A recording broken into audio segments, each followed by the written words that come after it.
You know who's doing a lot of things? I'm going to tell you who's doing a lot of things.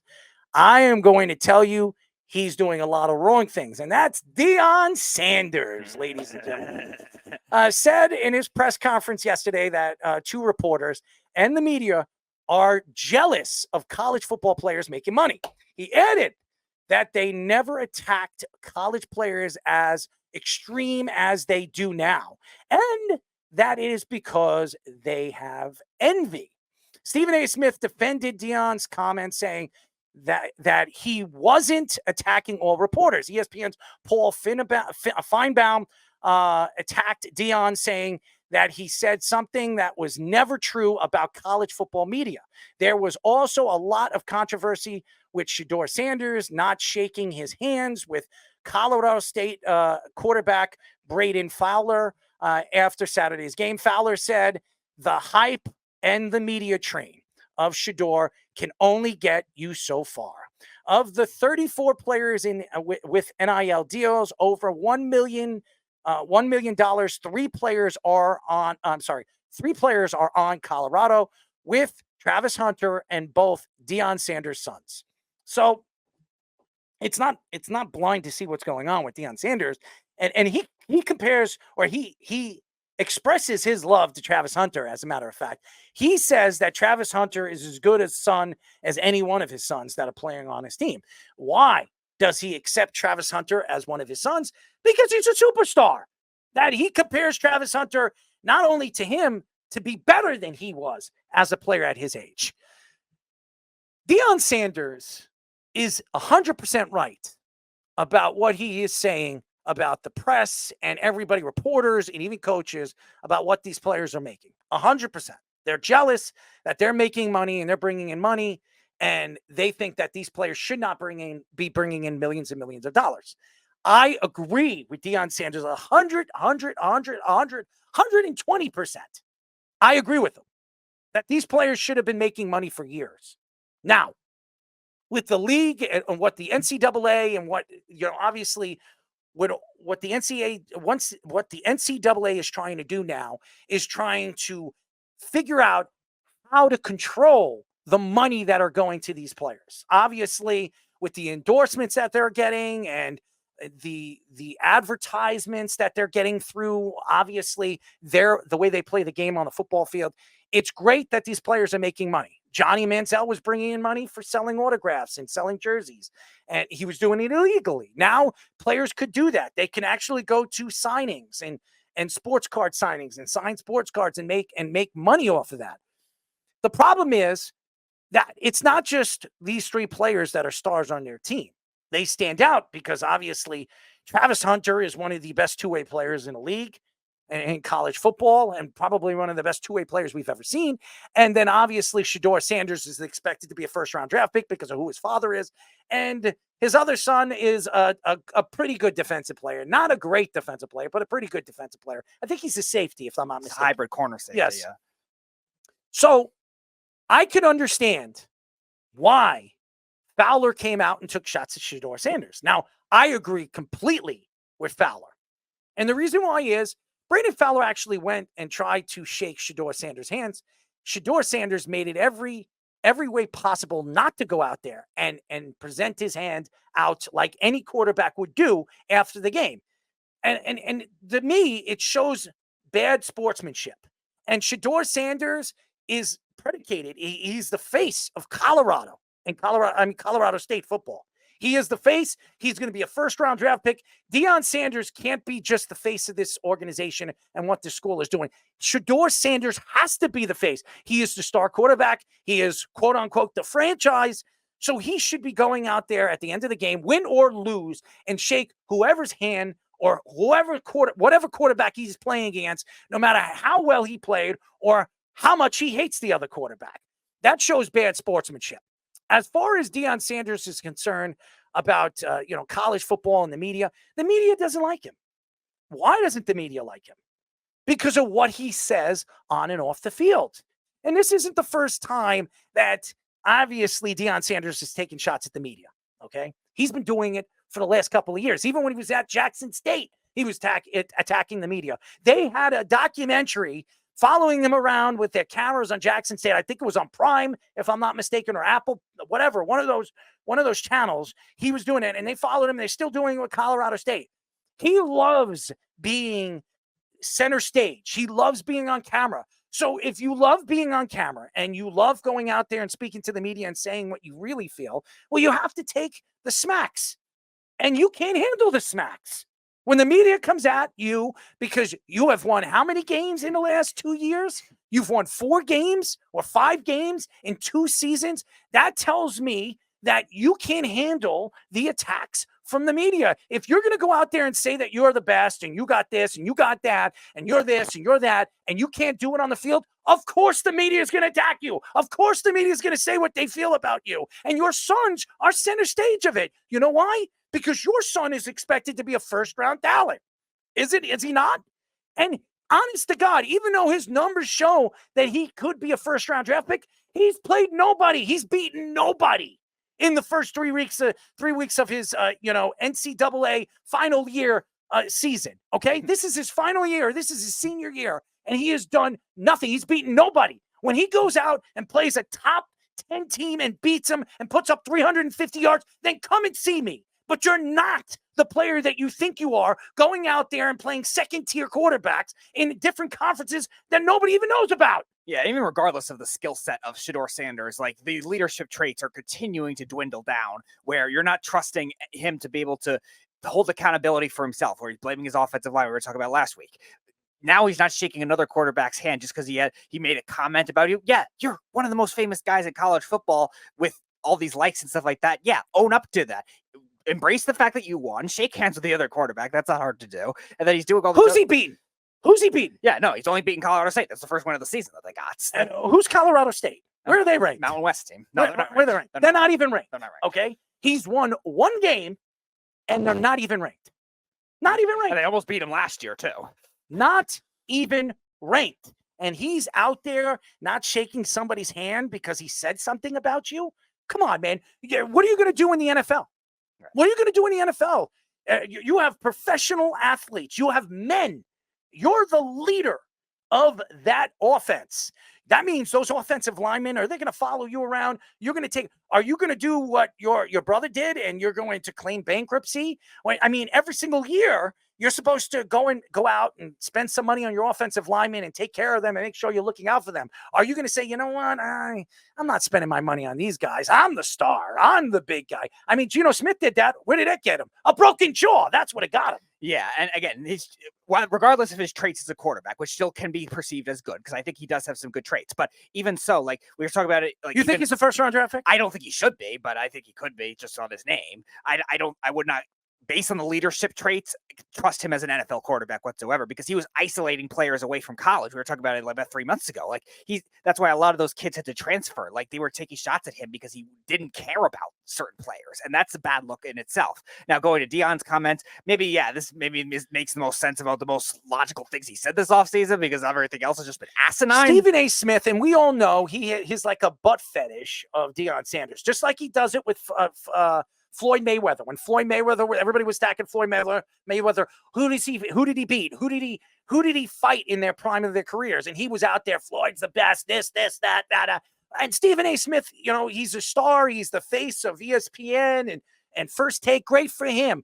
If he says something, does that mean that it's right? No.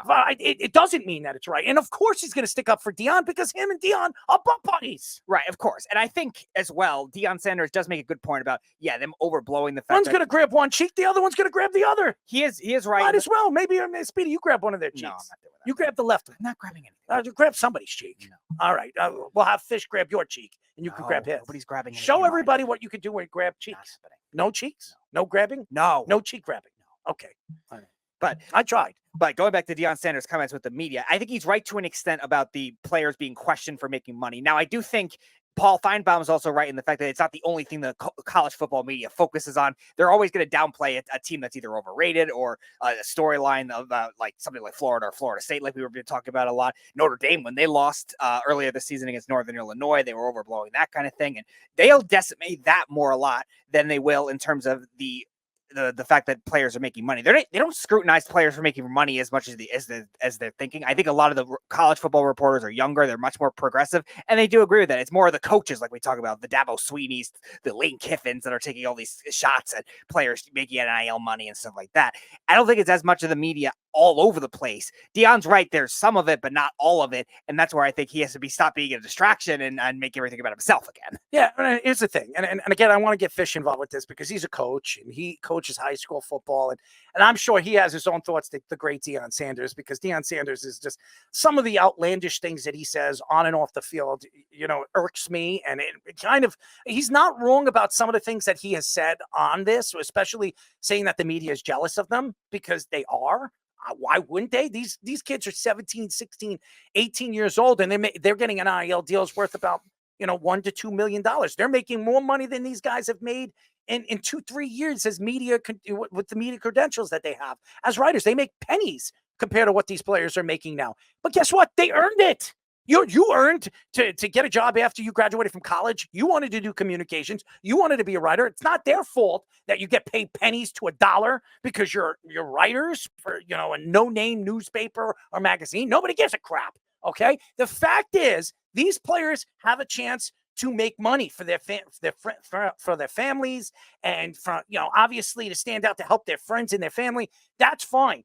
That's fine. They should have been getting that forever. The fact that they weren't says a lot about the NCAA, because all these all these schools are bringing in money for all these guys, all these people that are getting college scholarships because of their academics. How are they paying for those college scholarships? Because of the football team, the basketball team, the lacrosse team. That's how they're getting the money, giving these guys full-fledged scholarships. And some of these kids are never even graduating. They just want to play in the NFL. They want to play professional lacrosse, or they want to play professional basketball. They don't give a crap. They just want to go out there, get their time on the field so they can step on a basketball field, baseball field, or hockey ice, whatever, to make money for their families. So honestly, I agree with Deion with that, but everything else that Deion has said, absolutely bogus, absolutely stupid, because this is Deion Sanders being Deion Sanders, being a head case, a nut job, and a guy that you just can't respect when you're trying to stand up for men.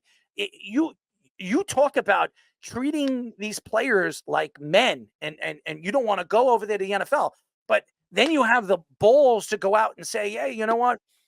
Even though I'm not interested in coaching an NFL team, I'm going to interview for NFL jobs. When you said you don't want to even be an NFL coach. So you lied about what you said because it's all about money, right? It's all about money. But then you tell your son, hey, you know what? There's no need for you to pay this guy.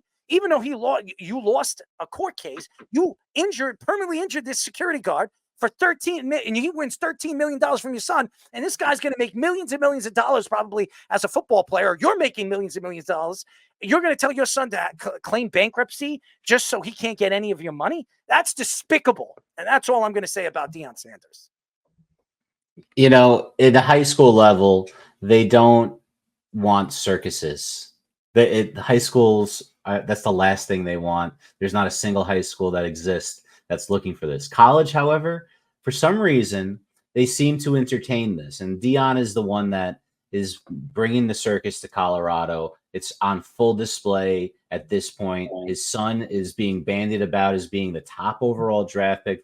But although it's kind of hard to see that, other than, he's got the name and he's got the showy stuff that, teams like the Dallas Cowboys, where Deion's, made his name, that's what they love. So the real issue becomes this NIL and how players have more money than reporters, and reporters are jealous. But I think there's a third part of this that the reporters who are jealous don't realize is they're creating news for you and creating jobs for you. We talk about Deion all the time on this show. We talk about Colorado all the time on the show, even though they're a middling program at best. Why? Because he's creating news. He creates a news cycle. It's actually beneficial for the media. It's this everyone kind of scratches each other's back in a way. And as soon as these media people realize that, although maybe there are some people that don't even have an education, maybe not even taking real classes in Colorado, let's face it, that have a lot more money than they're ever going to see, or not going to see for maybe a decade. Mm-hmm. they're creating work for you. They're creating more things for you to report on. You are going to make more money in the long run because of it economically. I think that's the one thing. The side thing is Deion's not staying at Colorado though. No, there's zero chance he is going to stay there, and it is going to be the NFL where he tries to go because he want to coach his sons. You don't want to be there without his sons. He had the whole documentary series with his kids dating back to way back when.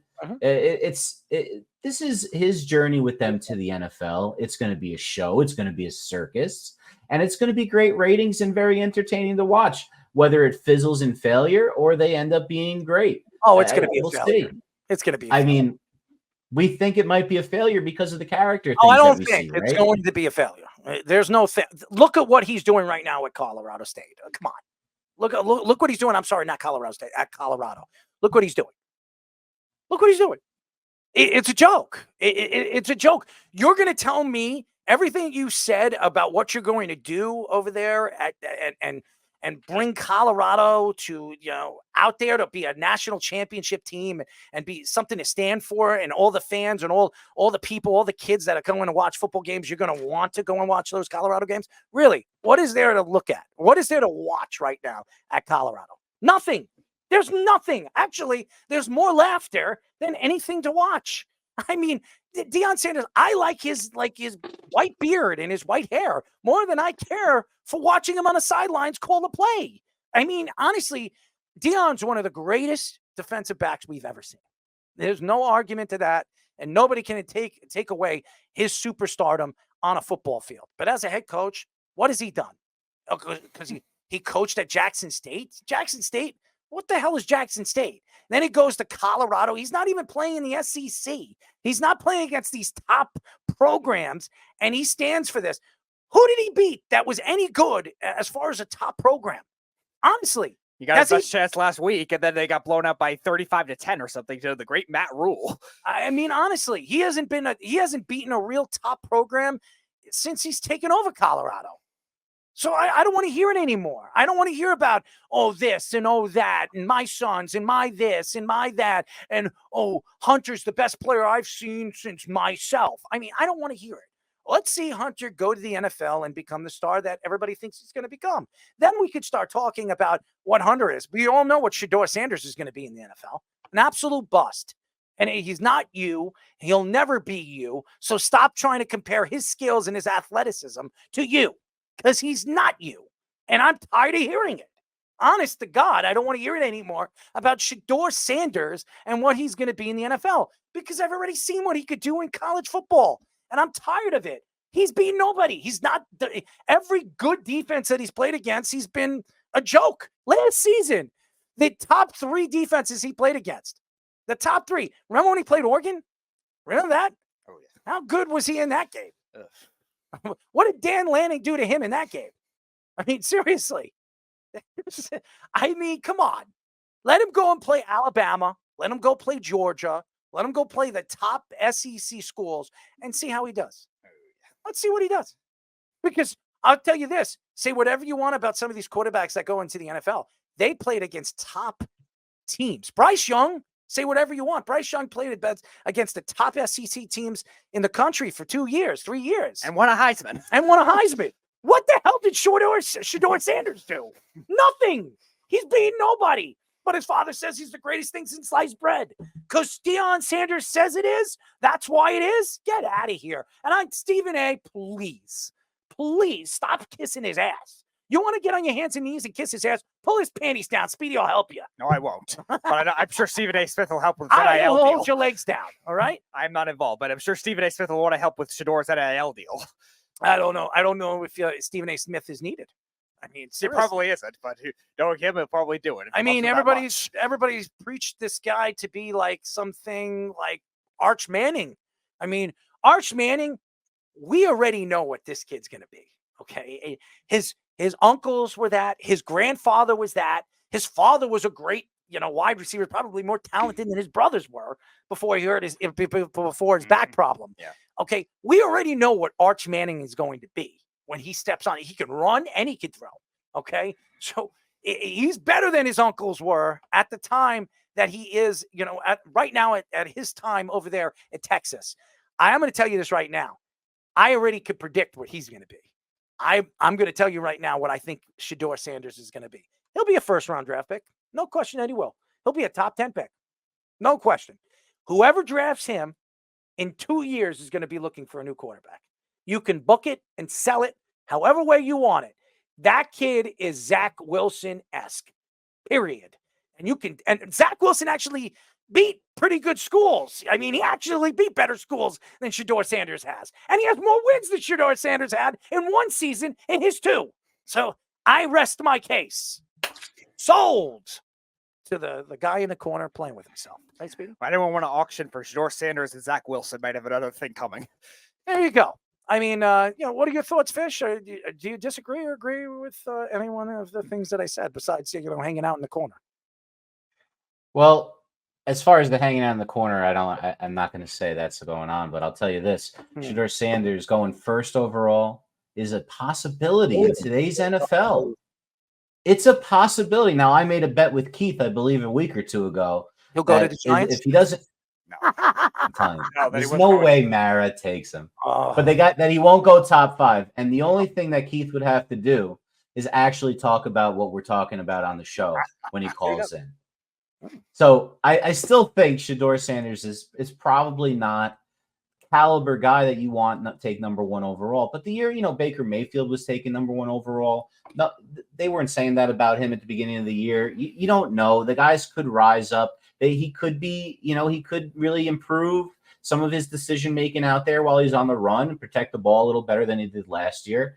And, have enough stats because he is 4th in passing in NCAA right now, at least yards, that he can compile enough to make it look good.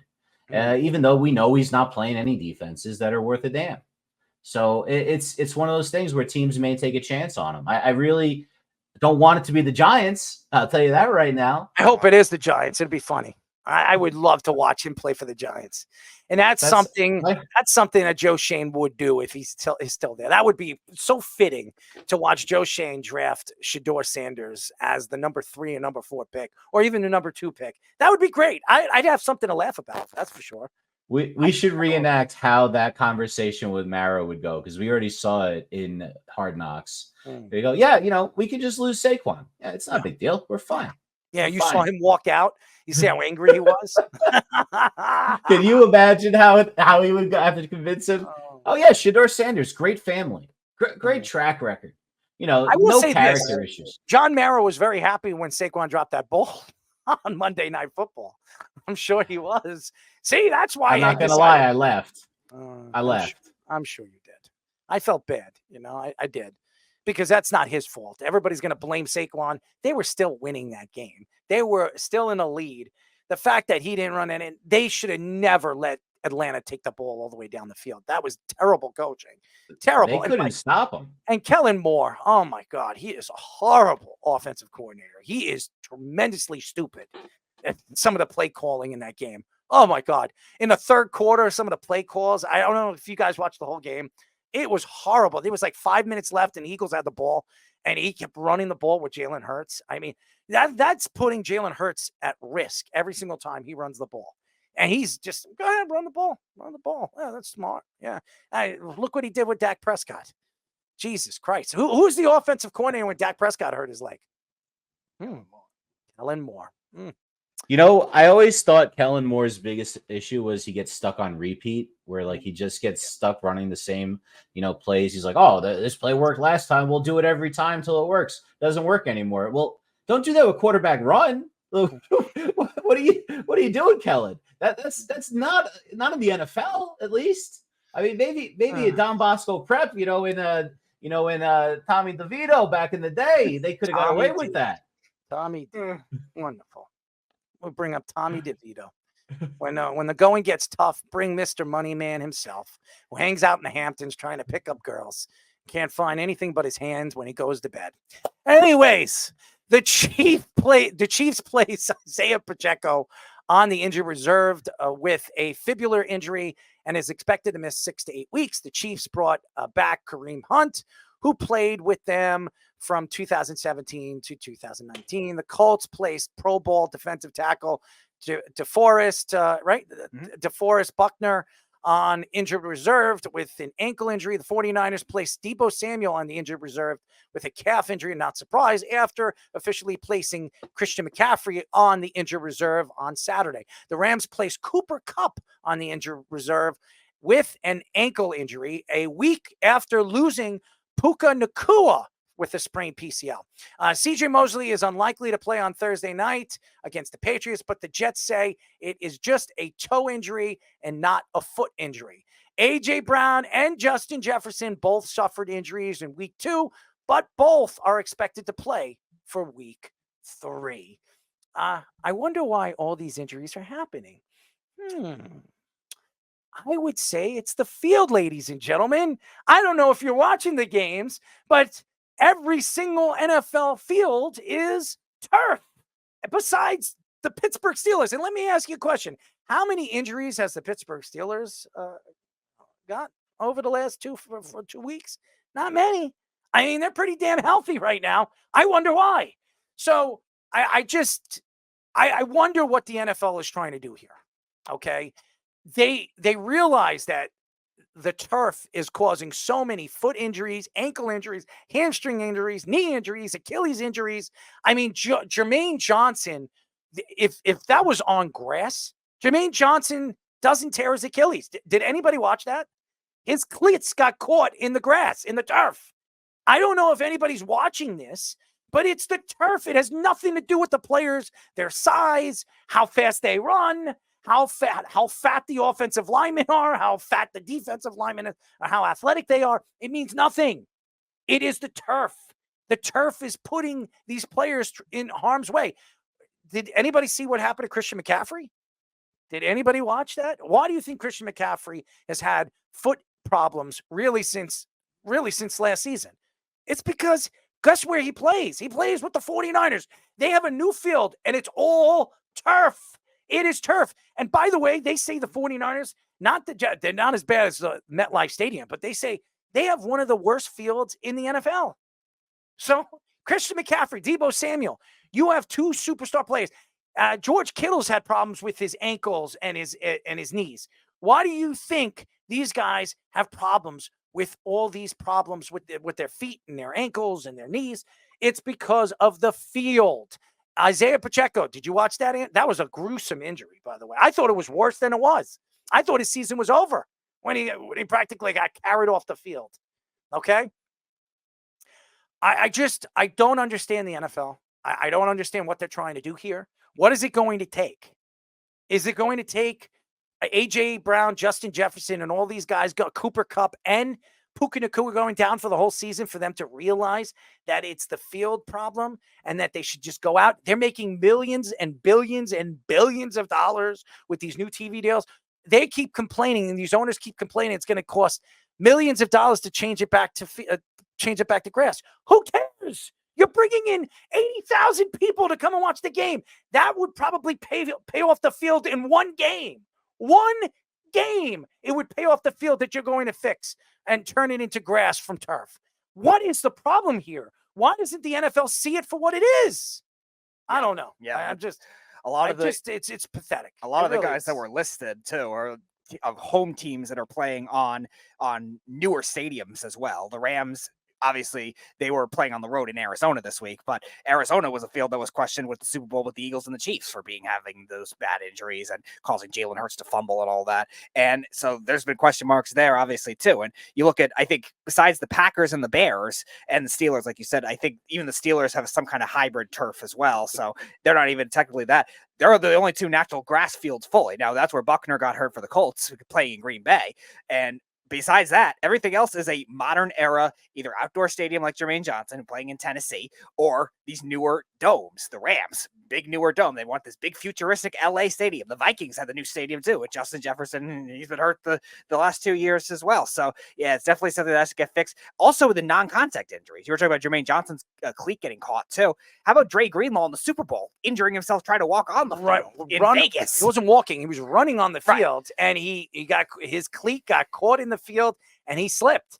and he was done. He was done with the Super Bowl. Who would have thought that would have ended his Super Bowl run? And by the way, could have played a big factor in the second half of the game.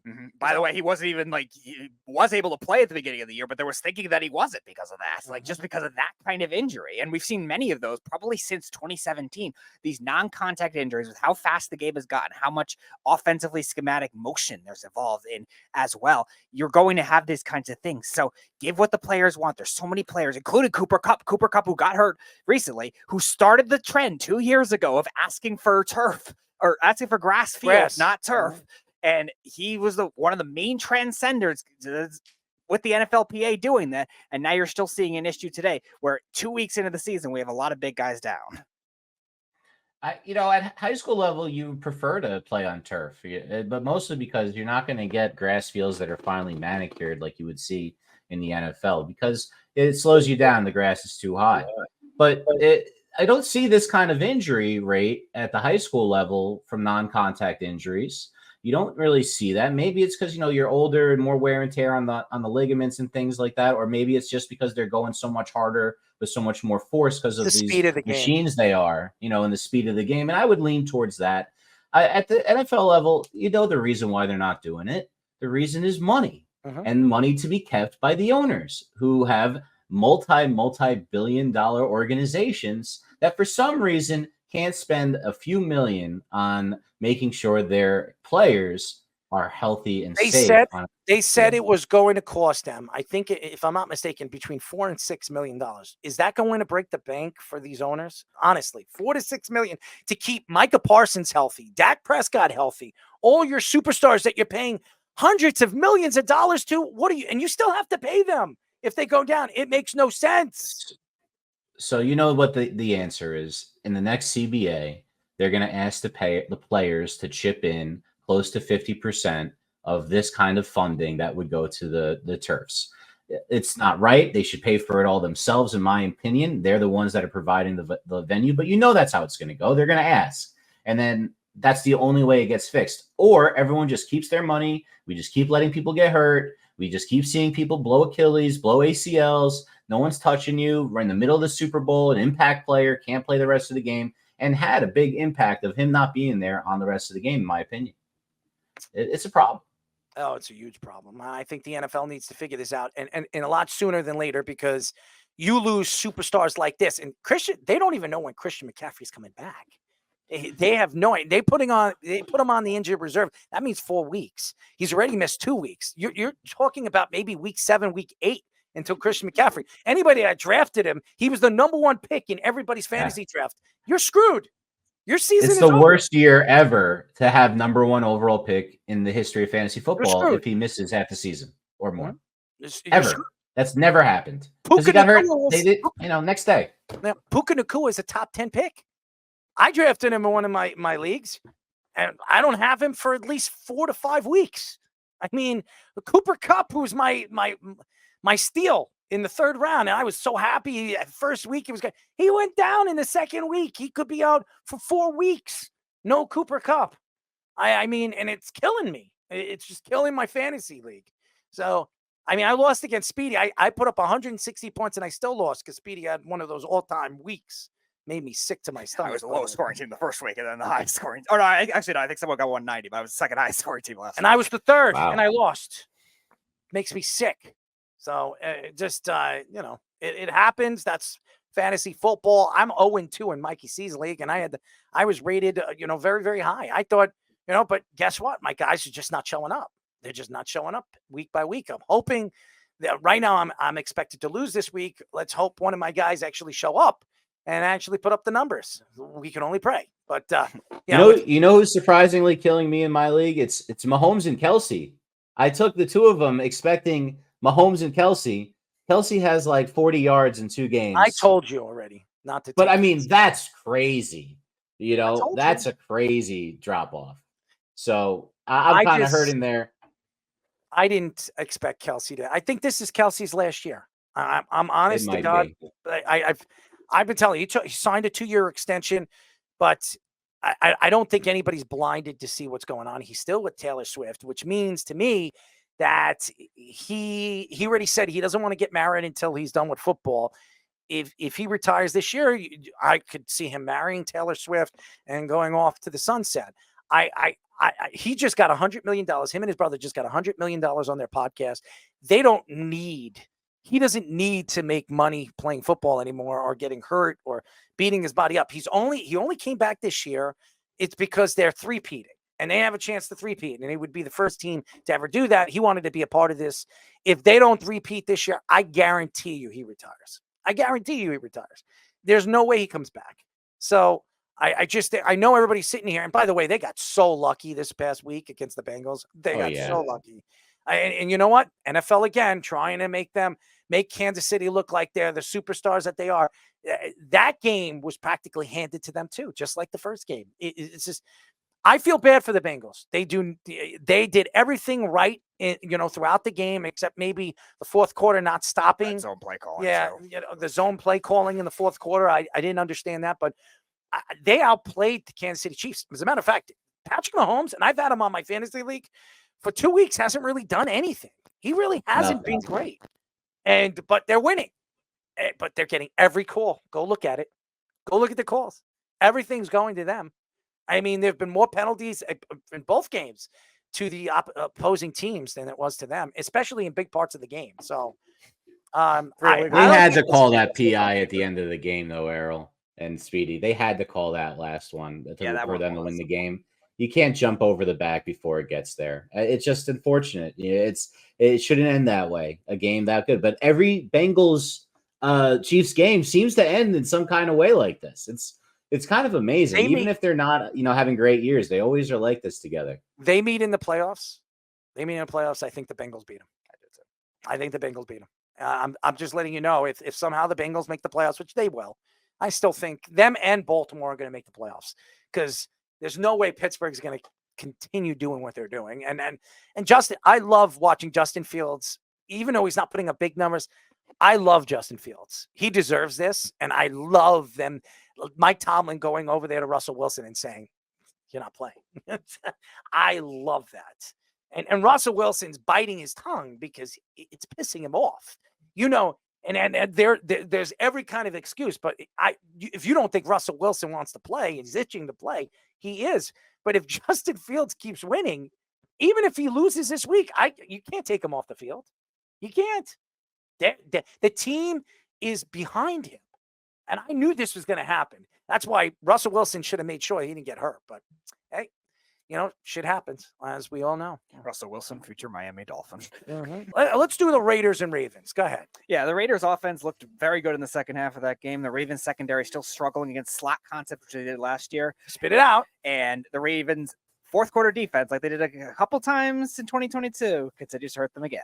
I will say this. Lamar Jackson didn't have a bad game. He did throw that big, important interception. They need to get Derrick Henry more involved. There's no question that they did. And I'm going to say this. The Raiders, in the second half of the game, especially the fourth quarter, they showed up. And by the way, they couldn't run the ball. But guess who showed up better than Lamar Jackson?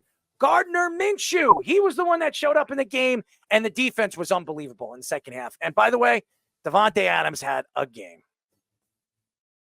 Yeah, don't sleep on Brock Bowers either, guys. Brock Bowers is really showing out over there, catching almost every target thrown his way. His catch rate is absurd right now.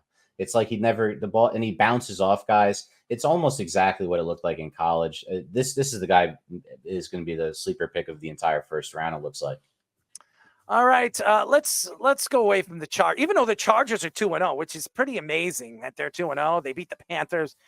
There was really nothing to say about that. We all know Bryce Young is gone. Yeah. He's probably not starting another game this year, and he's probably never going to be starting another game for the Panthers for the rest of his career, because I think he'll be traded.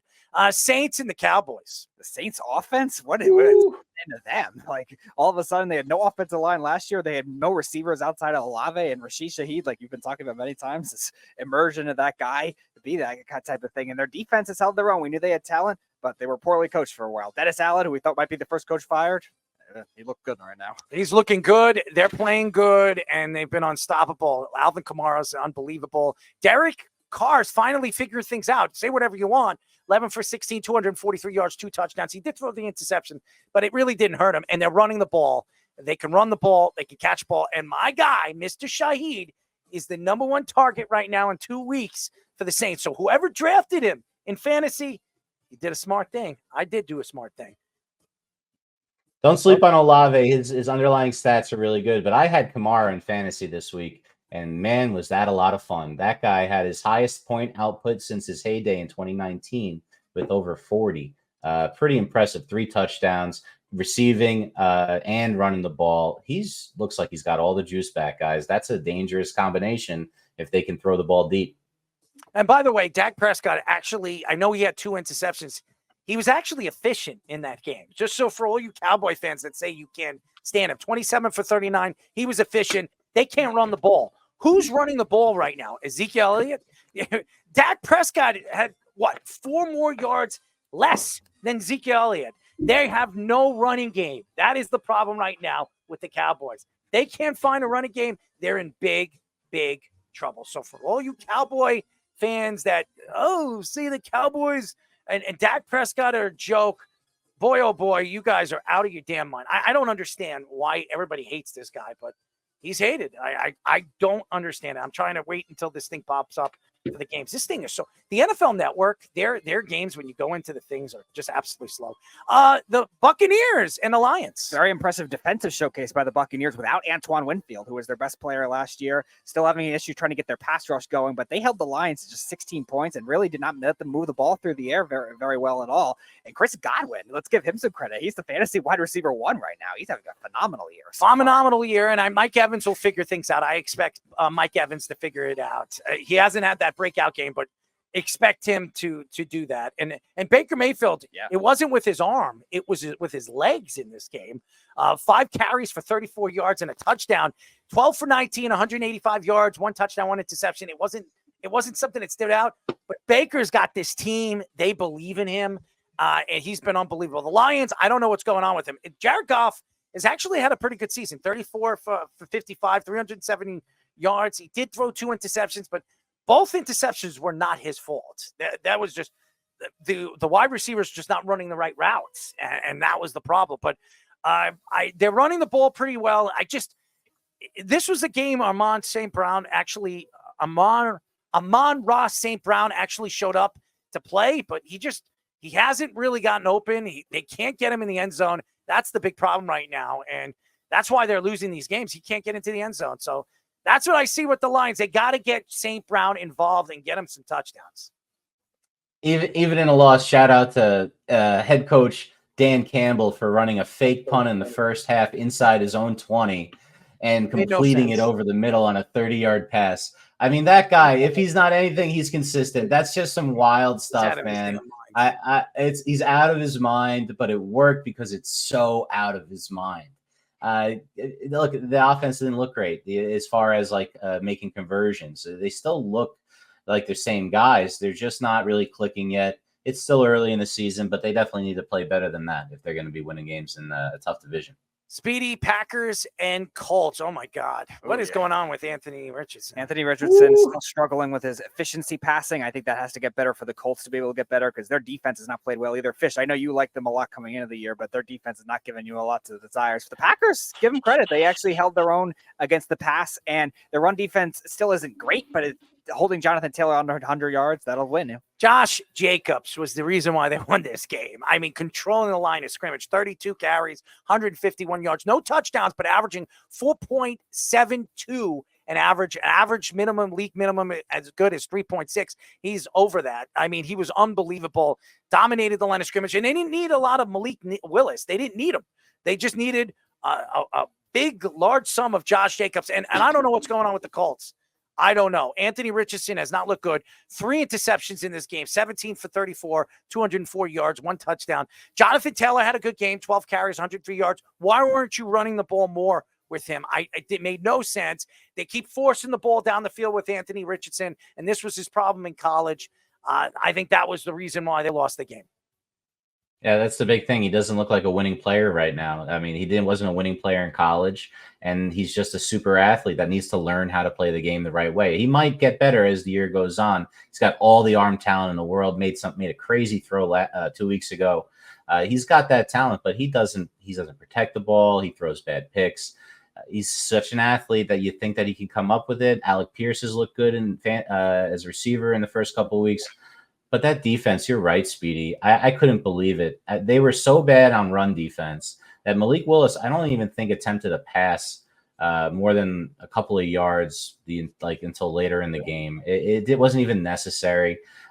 They just ran it down their throats. I've never seen something like that in the NFL early in the season before guys are like banged up, where they're like, oh yeah, we'll just hand it off every play. It was like Penn State with Drew Lollard last year.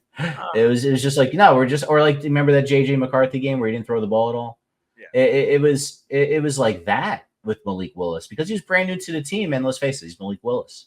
It didn't even matter. They just ran it down their throats. It was an embarrassment for that Indy D line. Browns, Jaguars. Ugly game. The Browns, they love that kind of thing. It works for them. And like we were talking about with Jeremy Mincy, Trevor Lawrence has to figure something out because they don't have much going for them right now on any level of their offense. I want to see more Travis Etienne. I don't know what's going on. Why aren't they running the ball more? It makes no sense, especially. And what is this Brian Thomas Jr. thing? You have Christian Kirk. He was a -1.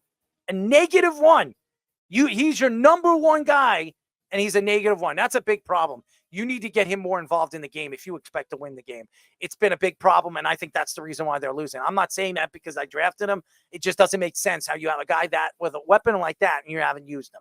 So, and as far as Deshaun Watson, he didn't have a good game. 22 for 34, 186 yards. There's nothing to brag about. What I could say is they did what they needed to do defensively, and that's why they were the best defense in the league last year. That's enough said on that. Thomas looks good. I'm not going to lie. I have him on fantasies. The other LSU receiver with Neighbors that came out in the first round. He was the 4th receiver taken. He's got all the speed in the world, and they're hitting him on deep shots. But that's not the guy that's supposed to get the majority of the targets. He's not getting a majority of the targets. The real question is, why don't they trust Trevor Etienne? Now, he had that horrible fumble week 1 that really kind of cost them the game. And I think he's in quite the doghouse right now. Doug Peterson's got to realize they got to try to win the game before holding grudges on guys. They got to go for it. It's just not working in Jacksonville at all right now. All right, fellas. We got a couple more games. We got to get through this right here. The San Francisco 49ers Vikings. Yeah, the Vikings, like you said before, Sam Darnold's actually showing a real offense for once. Aaron Jones was okay, not great, but Darnold did a nice job spreading the ball around. And the Vikings defense, give Brian Flores a lot of credit. They've been very creative through 2 games. I think the answer is pretty much Sam Darnold, and that's it. Sam Darnold, who the 49ers had a chance to keep last year. They decided to move away from him. 17 for 26, 268 yards, 2 touchdowns, 1 interception. And he actually ran. He had 5 carries for 32 yards, who we know Sam Darnold can run. And Justin Jefferson, 4 receptions, 133 yards, 1 touchdown. I mean, not enough said. And I'm going to tell you right now, if Christian McCaffrey is not back soon, they're in a line. I understand Jordan Mason at 20 carries for 100 yards. He is not Christian McCaffrey. It has been a big problem. The 49ers are a shell of what they were last year when Christian McCaffrey was healthy. And Debo's down now for 3+ weeks, or around 3 weeks, they think, as well, with a calf injury. And we saw what happened to that offense when Debo went down last year. Now McCaffrey's down as well. This is really going to test the limits of the Shanahan offense. And really, they got to have the big money man that they just paid, Brandon Ayuk, step up big, or else what was that money for, folks? Well, we all know what it's for. It's just not for him, that's for sure. Or maybe it's for somebody else. But that team, they spent a lot of money this offseason. They did right with Trent Williams. Brandon Ayuk is the first 2 weeks has not been good. That's all I'm going to say. Seattle Patriots 2-0. Seattle. Yeah, Seattle 2-0, but still looking very average. They beat 2 bad teams so far, the Broncos and the Patriots. I'm not going to overreact to them, but DK Metcalf did well after having a bad first week. It's still like the old school Seahawks. One guy does well and then disappears. Yeah, the Patriots obviously had a chance to win the game. They were up really throughout the game until the 4th quarter, and then obviously gave the lead away. I'm not going to, brag about what the Seattle Seahawks did in the game. Geno Smith made throws when he needed to make throws, and Seattle won. I will say this, the Patriots defense is for real. This is one of the best defense right now in the NFL. There's no question. And the Jets are going to have a really tough game in MetLife Stadium. If they think they're just going to go into MetLife and just put up a 30-point game against this defense, they're sadly mistaken. And Jacoby Brissett, say whatever you want, Jacoby Brissett has been efficient. So watch out. I wouldn't be surprised if the Patriots beat the Jets in MetLife tomorrow. So. Well, they just got to keep everything in front of him because Jacoby Brissett doesn't really throw it downfield all that much. But no one really saw this coming. I mean, we really thought this was going to be one of the worst teams in the league. Mayo was a great middle linebacker, understood defense. And look, let's face it, they needed a breath of fresh air from Belichick, and his ways obviously was disconnected with the players. It wasn't working. This could be like a breath of fresh air. It's really surprising. Now, if they can get any offense going at all against a good Jets pass defense, we'll see. But I think it's big. It's going to be a big Ramondre Stevenson, who's been very, very effective in the early going. But there is one other thing, Errol, before we finish the segment. I've just found out there may be some new play callers because the head coach has been attacked by angry birds with green flames. Oh, God. Can you imagine? And there's no more. That's pretty funny, Big Jack.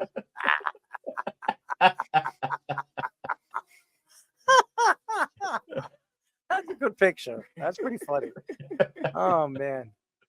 It looks like night Tears vision of Jets logos. Yeah, night vision goggles. It's really important. We're going to need to have some kind of better vision if the Jets are going to be able to win this game, because the play calling right now has just been mediocre at best, an atrocity. An atrocity. That's your word. Atrocity. That's Fish's word. All right, the Rams and the Cardinals. We know how good the Cardinals' offense is, but let's give credit to their defense. I know the Rams had no Puka Nacua, but still, the Cardinals' defense on paper was not supposed to be one of the better ones. They were rushing the Rams very well. Give them some credit as well. And the offense we knew was going to be good for a while. Kyler Murray and Trey McBride and Marvin Harrison. Hello to Marvin Harrison Jr. as he shows up for game number 2 and puts up 130 yards and 2 touchdowns. 4 receptions and 8 targets. He was unbelievable. Trey McBride had a pretty good game, 6 receptions for 67 yards. And James Conner's been one of the better running backs in the first 2 weeks. It's been incredible. And Kyler Murray shows up. The Rams, they lose Cooper Kupp and they lose Nacua. They're in big trouble. That's all I'm going to say. They're in a lot of trouble. I don't know how they get through this, but if they can, it would be pretty amazing. They're in more trouble than that, Errol. They lost their left tackle, left guard, and center to the IR on top of their top 2 receivers. I don't know how you come back from that. But, the bigger story is the Cardinals and Coach Jonathan Gannon, who, if you remember, was the Eagles' defensive coordinator when they went to the Super Bowl a couple of years ago. Really an outstanding job. He came off weird in the Hard Knocks they did. He was kind of had like this like monotone attitude. You just didn't really get a good feel for him in the few clips we saw. But let's face it, this guy can coach defense. They don't have a lot of talent there. They're playing really well. And now you gave Kyler Murray, who's now healthy, an elite wide receiver who looks like he's already going to be one of the top 10 in the league after one, like pretty quickly. Him and Neighbors. What a nice 2 guys coming in. Oh, Odunze will be there too. Don't you worry. I still expect to do. He's a little banged up, Odunze, but he's had a slow start, mostly because Caleb's slow start. Yeah. All right, Speedy.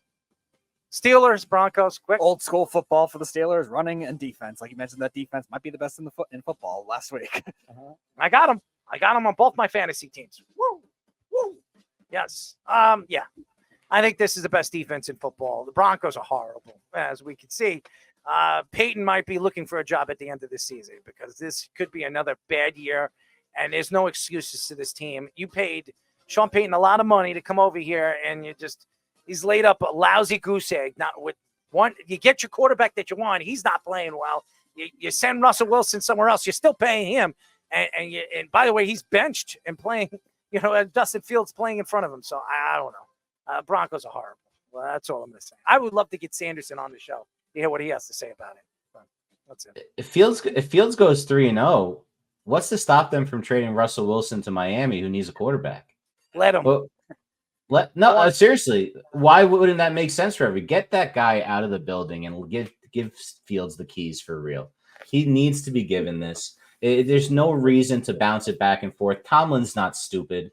I'm pretty sure as long as Fields doesn't have a complete meltdown, he's the guy. and Wilson's going to be gone, whether it's to Miami or, there's another injury somewhere or somebody gives up on number 8 somewhere in New York or somewhere else. They may end up, finding another suitor for him. I think the Steelers, they don't need to put up big points with this defense. I mean, this is the best defense in football. They had a queen in the offseason. I mean, come on, man. This is ridiculous. They're a ridiculous defense. You could see it. And they can run the ball, too, and control the clock. They got more than enough firepower. And by the way, Justin Fields is probably the best running back on that team. So just saying. TJ Watt has been incredible the first couple of weeks of the season, too.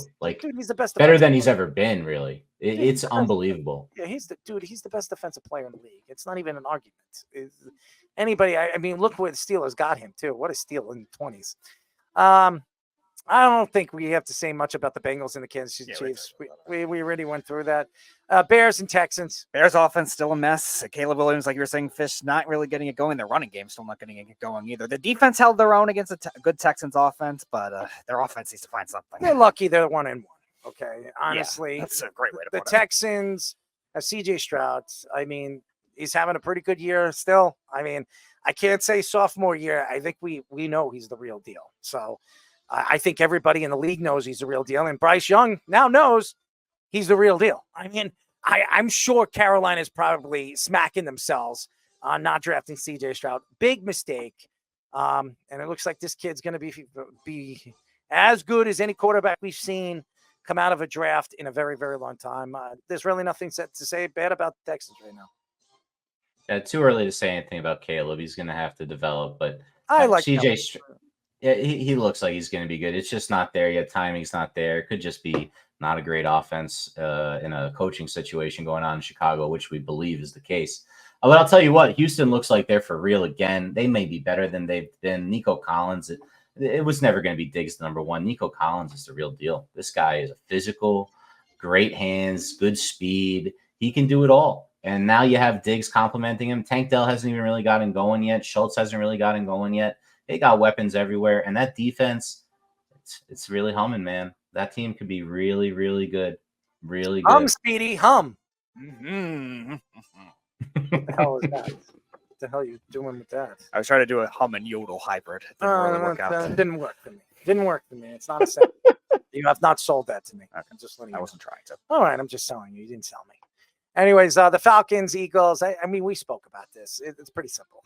I mean, yeah, well, we all blame Saquon except for me. No, I'm just kidding. I didn't blame Saquon. No, I'm kidding. I don't think it's Saquon. I think it's the Eagles' defense. They're horrible. That's that in a nutshell.